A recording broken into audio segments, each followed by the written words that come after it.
kind of been asking this to a few drivers, but this is my first time here, first time at any IndyCar race. Like, you mentioned kind of driving through these gates every year, how cool that is. When you won the race as well, like, does that change? I know I kind of asked you that in there, but does it change the feeling when you kind of drive through here, and just reflect a bit on that? It does. I mean, when you win this race, it's unbelievable the feeling that you can have about the facility. You have a lot of respect for. I've always had tons of respect for the Indianapolis Motor Speedway, but you gain even more.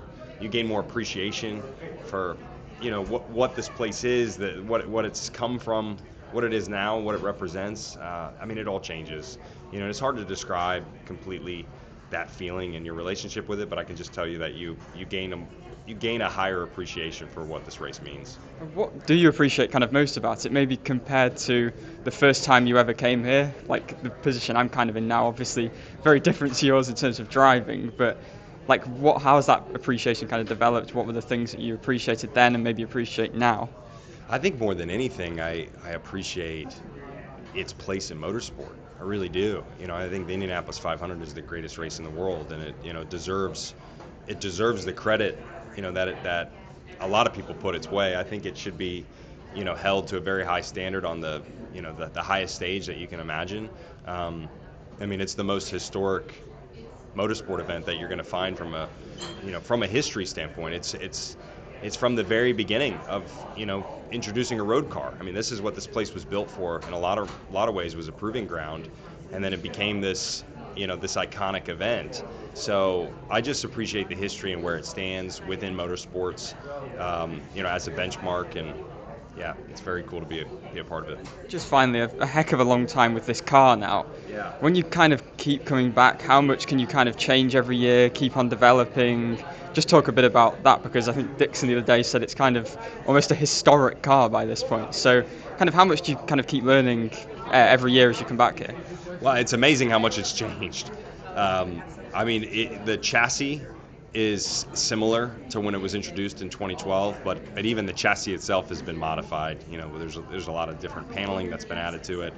And then when you start looking at suspension, certainly bodywork's been the biggest change, iterations year over year. The hybrid, different weight components, the aero screen. It's moved around a lot. It's certainly been a different, what we run now is a complete 180 to what we were running in 2012. So the chassis is on the older side, there's no doubt, and we're all excited for 2028, but I'm trying to contextualize that we've had so many different experiences with this car. It really has morphed a lot in my tenure. Every 2-3 years you have some major change with it, and you've got to completely change the setup and change your approach. The racing styles change, so it's different than what it was 15 years ago, but I am excited to see what it's going to be like going forward when we get to 28. We're recording this just before track action, raining. Well, yeah, 2 hours. Well, yeah. How do you spend rain delays? I'm going back to bed, mate. I don't know. I gotta go see the team, run over some video data, to make sure we're ready for when it does get dry, and then after that, I'll probably go back to my RV and watch some YouTube or something, and just chill out. There's not much you can do apart from wait. If it's raining, it's raining. You can't really change that. So. Nice. You do it to me all the time. You put it in weird holes. Your ears are clean this time. What would the plan be today if it was a full day of running? How might that change? Kind of how many runs do you want to do with the boost to get comfortable? If we can get a good 3 or 4 in, that would be great. Usually we would target 5 or 6 is kind of what we would aim for, but it just depends when it stops raining, but it doesn't look like it's going to stop anytime soon, so we'll see. But if we can get a good 3 or 4, I think that should put us in a good window for quali tomorrow. We were one of the teams that was doing predominantly quali runs yesterday anyway, but with the higher boost it definitely makes it more tricky, so we'll see. Did you get any impression of how the car actually felt then in qualifying trim pre-boost and how that might translate? Yeah, it felt good pre-boost. Yesterday I ran my lap time on the lowest downforce possible, and the car felt good. It was a bit loose, it was a bit sketchy at times, but generally it was good. New qualifying format, have you got your head around it? No, I'll figure it out when Sunday comes around. I don't think anybody has, so you're not exclusive, so turn up and drive type of guy? Yeah, well, I mean, we'll see how Saturday goes first. Obviously, the goal is to be driving on Sunday, clearly. But yeah, let's get through Saturday first. Make sure that we have a good qualifying result, and if we make it through to drive on Sunday, then awesome. We'll figure out what the fuck we're doing then. So the read you got yesterday in qualifying, how much does that translate today when you get kind of that extra boost? Does the balance shift slightly? How do you kind of anticipate the balance changing, even though you're already trimmed out as much as you can be? Yeah, I mean, it would just involve putting in a bit more downforce. I mean, the amount of trim we used yesterday was too much for qualifying spec. I mean, the tyres wouldn't last. I mean, they barely lasted on the low boost, so we'd have to put more downforce in the car anyway. But the balance-wise, the core mechanical feel of the car will be very similar. So for me, I was very happy with the car. Like, genuinely extreme. It's the happiest I've been driving this car around this track ever. And a lot of talk about the hybrid. Is there kind of a real strategy as to when you deploy it? Is there going to be much time gained by using it? Kind of what's the balance there? I had a very long conversation with the team about this yesterday, and Honda as well, without diverging any kind of like secrets that we have as Honda. But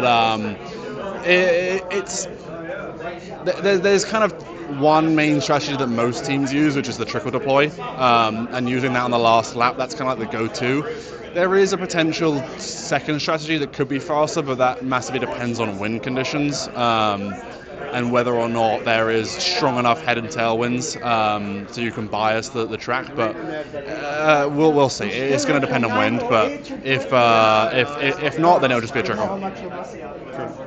And how tyre limited do you think today might be, just in preparation for tomorrow? Or are you able to do some on like scrubbed sets or sets that have done one before? And how representative then is that kind of running? Or have you got enough tyres to work with? I think we got enough tyres. No, you wouldn't start quali running on a scrub set. There's just no point in doing that. It's a waste of time. So no, we'd only start on a new set of tyres, and we've got enough, I'm sure. Ryan, just describe kind of what your role is now within the team, kind of supporting the drivers.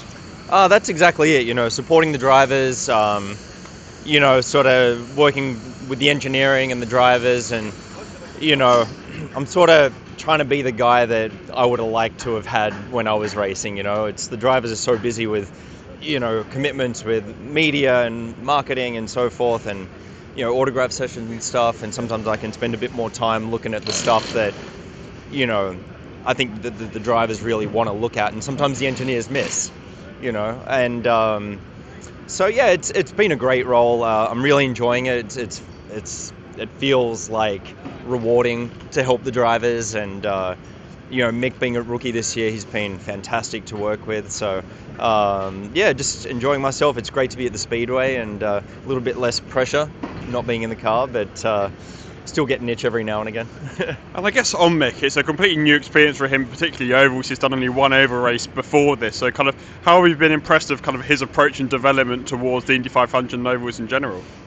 He's just very open to learning new things, which is what you need to do. But he comes into IndyCar with so much experience from Formula One and sports car racing, and here he's just so open to all the new ideas and everything that's different about oval racing, and split, caster split and staggered tires and all of that, and how that changes your approach to steering and to setting up a car. And he's just super receptive to all the new things he has to learn. Spend so much time studying the data, spending time with the engineers. So he's been super impressive, and he's been really smart out there, just step by step, which is exactly what you want here.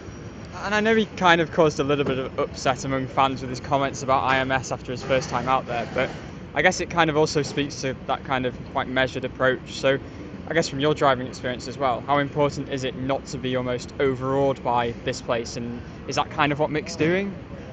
Yeah, I mean, he is, and I think that's exactly his sort of mindset going in, to try to not be too overwhelmed by the speedway and treat it like another race. From my own experience, the more times I came here, the more difficult it became, just because it means more to you, and that's sometimes the advantage of being a rookie here. But no, he's doing great. I think as well what he found super impressive, because his first oval race was Phoenix. The G-forces that you feel with the high downforce on a short oval is like super crazy. And then you come to the speedway and there's all this hype, but you're forced into doing an ROP, so you're driving around at 3/4 throttle, and like you're not allowed to really take it to the limit. But today, high boost, low downforce, it gets fast, it gets a little bit scary. So every day is a new experience here, and he's just going through the process of it all. And you've had different successes, and 2011 was difficult. 2012, then you were on the pole. How much does all of that experience have to help Mick and give you the widest breadth of understanding of how this place works, and then translate all of your expertise across? No, yeah, I mean, I've had the highs and lows here, for sure. So I think that helps. I try to, give that advice and from my own experiences, whether they've been good and bad, and the to-dos and what not to-dos. And so having experienced all ends of it, I've started on pole. I've also started dead last when I replaced Hinchcliffe in 2015. So, understanding what all that turbulence feels like, or what it's like starting on the front row. But yeah, just one thing at a time. Qualifying, we got the weather today, so that sort of increases the anxiety for everyone. It's going to get really busy out there. Everyone wants to get clean air today to get a qualify run, but everyone's going to be wanting to get on track at the same time. So I've already sort of explained it's going to take a lot of patience. Might have to be sitting in the car a long time. Things that, a rookie might not think about. So, it's hopefully we can keep it safe and go fast out there today. Brilliant, thank you very much. First run with the boost turned up. How does it feel? How's the track? It's all good? Feels fast. You start off in map 12. You're like, oh, it's fine. Like less downforce, it's okay. Then you turn it up and you're like, whoo, got it spicy. No, it feels good. We're still heavy on downforce. We're still trying some things that we found over the last few days. So hopefully we'll start trimming out and getting faster here. And feels good. Team are doing a great job. Happy days. Awesome. Best of luck. You're looking pretty quick. I mean, just talk about the effort that this team have put in, because looking pretty competitive here. And I know obviously people think of these smaller entries and if there was bumping or whatever, but you're in a pretty strong position. Yeah, thank you. I'm always going to be trying to work faster and faster. That's just being a race car driver. I wasn't super happy with the car there, to be honest, on that last run, but I'm glad we got a full run in, close to the trim level that we're going to want to be at. But yeah, we also had a good run earlier today. Got a little bit of a help from a tow, just from someone standing right in front of us. But I think, I think we have a fast car. We had to bail on a run before that, so everything was kind of hot and not really super optimized for it. But yeah, I think I feel pretty good. Feel like we have definitely a good direction for the morning. And just talk about kind of the boost going up as well. What does that kind of feel like? Are there any nerves for that kind of added speed going into it? Just talk a bit about the sensations of today. Yeah, 100%. I mean, this weekend, all these drivers up and down the pit lane will tell you it's the most stressful weekend that any race car driver will ever go through. Just because you're going 10, 15 miles an hour faster and you're taking off hundreds and hundreds of pounds of downforce. So it definitely plays tricks on your mind a little bit, but it's what you got to do. It's Indy, and it's that's why it's amazing. So what was it like turning the boost up? Just talk a bit about the sensations, and then also the speed in the car. How did the car feel? Because we just seen you jump pretty high up the no-toe charts. Yeah, the car feels very good. First of all, we're fast all around here. So I think yesterday we already showed that we have good pace. The car just goes fast. I think at the end there we trimmed a bit too much. I wanted to find the limit. Had to abort my run. Actually lifted on my fastest no-toe lap, which is a good sign. We'll need to make sure we get our stuff dialed in for tomorrow. We have a good balance for the conditions that we race in or qualify in, and that we don't take too much risk, because who knows if we'll be able to do a second run with the chance of rain. Are you planning on running before the rain comes tomorrow, or are you very comfortable with the window that you're in? I mean, I don't think we'll do the practice session in the morning. We've got plenty of data. I think we only heat the engine up. We only increase risk of anything not going well. So, I don't see us go out in the morning. I can see actually practice maybe get canceled and qualifying get moved forward. So we'll see how that goes. in that case, early draw is going to be the bomb. So we'll see. And two slightly light-hearted questions. Who's been the pull for you for the draw today? Have you got any superstitions about who's doing it? And then secondly, what's your favourite activity when the rain comes? What do you like to do when it's washed out? So my wife has done the draw for me the last 3 or 4 years. I think she's drawn everything under 10, except last year was 34. So I don't think there is a superstition to it. This year, this evening, Mr. Wetbush himself will draw the coin, and it'll be a good experience for him for sure. Oh yeah, the rain delay. I got my motorhome here. I got 2 dogs and 1 dog that just wants to play tug of war all day. So I also have an espresso setup, fully decked out. So I do enjoy every session so far this week to go back in the afternoon and get myself a good cappuccino. How's it feel with the boost going up? It's all good. Hey Dale, how are you? Yeah, all good, man. And kind of obviously a lot of experience in that position. Like, do you still get the same nerves when the speeds kind of go up, or how does it kind of feel sensations-wise in the car? Depends on how the car is. Like, makes a huge difference when the car's comfortable. When it's uncomfortable, it's the last place you want to be is on the track. So if you got a good car and it's comfortable, it's fine. But if it's not comfortable, it can be quite daunting. Takuma, good day today. How are you feeling ahead of tomorrow's qualifying? Better than last year, for sure. It's a good preparation is happening, so we will experiment on another few things. So this later on, so we'll see. And how are you going to run tomorrow in the practice session, or are you going to keep the car ready before the rain comes? I haven't decided yet. We'll see the conditions. If dramatically change, then we might. And just a quick one. What's your favourite activity where during a rain delay? What do you like to get up to? I don't know. Maybe snap. Thanks, Takuma. First day of the boost for you. How was it out there? Yeah, it was quite cool. A little bit of a crazy feeling going down into turn 3 when you go to map 1 for the first time, but I think it was a good day overall. I think for tomorrow, there's some stuff that we can look into it to improve, but happy with the day. Are you looking at running tomorrow, or are you pretty happy with what you've done today? I think we'll probably go straight to qualifying.